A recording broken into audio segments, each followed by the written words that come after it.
Alright, so it is 6:39 p.m. and as you can see there is a bit of a different scenery here.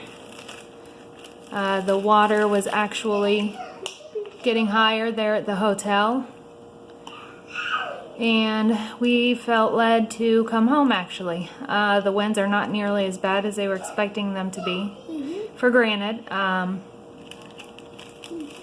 they are supposed to get worse throughout the night and the rain is really going to start tonight. But like some of you have actually mentioned, the flooding is what might be the worst part of this, and definitely the water was kind of rising there at the hotel, so we dipped out and we felt like this was our best chance here. So there's quite a few neighbors actually that are here at home still as well, and we are here at home now too, and I can tell you that the family is much more comfortable.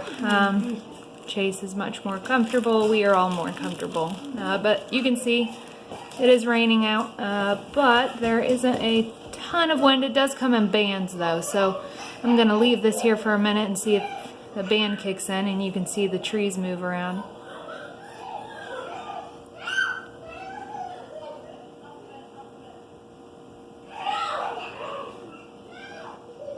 I'm going to take you out in the front yard. The cable internet is out. We still have electricity at this time, but it is fading. It goes on and off here and there, it flashes, so I don't know how long that's going to last.